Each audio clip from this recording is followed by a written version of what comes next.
नमस्कार, news for nation देख रहे हैं आप। मैं हूं आपके साथ रश्मि। बिहार में बीजेपी और जेडीयू के बीच रिश्ते कैसे हैं ये जग जाहिर है। ऐसे में यूपी में अलग से चुनाव लड़ने का फैसला जनता दल यूनाइटेड की तरफ से लिया गया और 20 सीट पर जनता दल यूनाइटेड ने अपने उम्मीदवारों के नाम की घोषणा भी कर दी है। लेकिन इस सब के बीच आपको बताएं कि यूपी में स्टार प्रचारकों की लिस्ट में सीएम नीतीश कुमार और साथ ही केंद्रीय मंत्री आरसीपी सिंह के नाम को शामिल नहीं किया गया है। आपको बताएं कि जनता दल यूनाइटेड की तरफ से स्टार प्रचारकों की लिस्ट जारी की गई है और इस लिस्ट में दो नाम शामिल नहीं है और वो दो नाम सीएम नीतीश कुमार और केंद्रीय मंत्री आरसीपी सिंह की है। हालांकि इसको लेकर जनता दल यूनाइटेड कुछ भी कहने से बचती हुई नजर आ रही है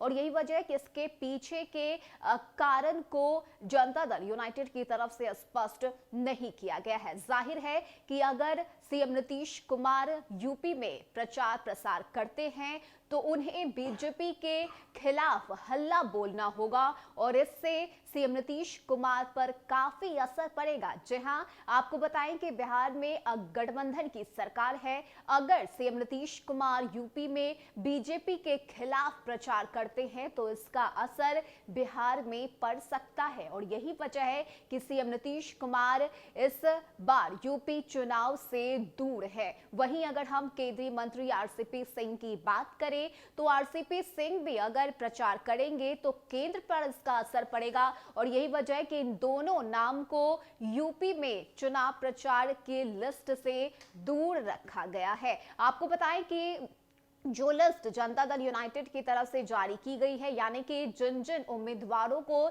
जनता दल यूनाइटेड ने यूपी में उतारा है, उनमें से ज्यादा जो प्रत्याशी है वो कुर्मी जाति से आते हैं और सीएम नीतीश कुमार और साथ ही केंद्रीय मंत्री आरसीपी सिंह ये दोनों कुर्मी जाति से बड़े चेहरे हैं और यही वजह है कि चेहरे पर ये दाव जो खेलने का काम है वो जनता दल यूनाइटेड की तरफ से किया गया है। यानी कि भले ही सीएम नीतीश कुमार यूपी में प्रचार प्रसार ना कर रहे हो, लेकिन सीएम नीतीश कुमार की छवि को लेकर ही जनता दल यूनाइटेड यूपी में प्रचार प्रसार करना चाह रही है। आपको बताएं कि इसको लेकर जो लिस्ट जारी है उसमें यूपी विधानसभा में जेडीयू के राष्ट्रीय अध्यक्ष ललन सिंह को सबसे ऊपर रखा गया है, वहीं केसी त्यागी दूसरे नंबर पर है। वहीं अगर हम उपेंद्र कुशवाहा की बात करें तो उपेंद्र कुशवाहा तीसरे नंबर पर हैं। तो जेडीयू ने कर्पूरी ठाकुर के पुत्र और राज्यसभा सांसद रामनाथ ठाकुर को स्टार प्रचारक बनाया है। इस चुनाव में बिहार के प्रदेश अध्यक्ष उमेश कुशवाहा भी चुनाव प्रचार करने जाएंगे। तो वहीं अगर हम मुस्लिम चेहरे की बात करें तो मुस्लिम चेहरा के तौर पर गुलाम रसूल बलियावी भी यूपी में प्रचार प्रसार करते हुए नजर आएंगे। चुनाव प्रचार में यूपी के जेडीयू प्रदेश अध्यक्ष अनूप सिंह पटेल स्टार प्रचारक होंगे। वहीं युवा जेडीयू के राष्ट्रीय अध्यक्ष संजय कुमार सिंह को भी स्टार प्रचारक बनाया गया है। लेकिन इन सब में सीएम नीतीश कुमार और केंद्रीय मंत्री आरसीपी सिंह इन 15 स्टार प्रचारकों की लिस्ट में शामिल नहीं है। इसको लेकर जब जेडीयू के राष्ट्रीय प्रधान महासचिव केसी त्यागी से बात की गई, उनसे पूछा गया तो उन्होंने यह साफ कहा कि सीएम नीतीश कुमार और केसी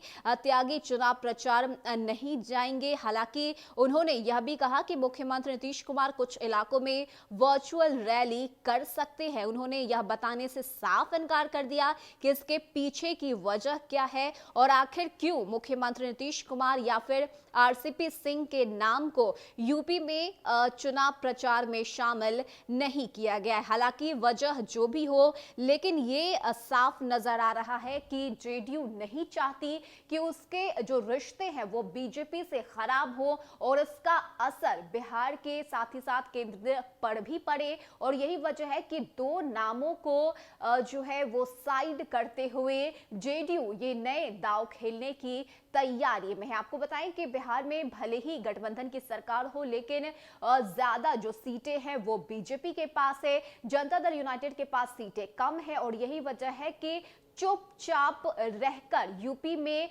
चुनाव जो लड़ने की तैयारी है वो जनता दल यूनाइटेड की तरफ से की जा रही है और यही वजह है कि सीएम नीतीश कुमार को इस बार यूपी चुनाव से दूर रखा गया है। अब देखने वाली बात होती है कि आगे इसको लेकर क्या कुछ जेडीयू सफाई देती है। हालांकि इस वक्त जनता दल यूनाइटेड ने कुछ भी कहने से साफ इनकार कर दिया है, लेकिन वजह तो निकलकर यही सामने आ रही है कि जनता दल यूनाइटेड नहीं चाहती कि उसके रिश्ते बीजेपी के साथ खराब हो और इसका असर बिहार की राजनीति पर पड़े। और यही वजह है कि सीएम नीतीश कुमार को इन सब से दूर रखते हुए ये सेफ गेम खेलने का काम जनता दल यूनाइटेड की तरफ से किया गया है।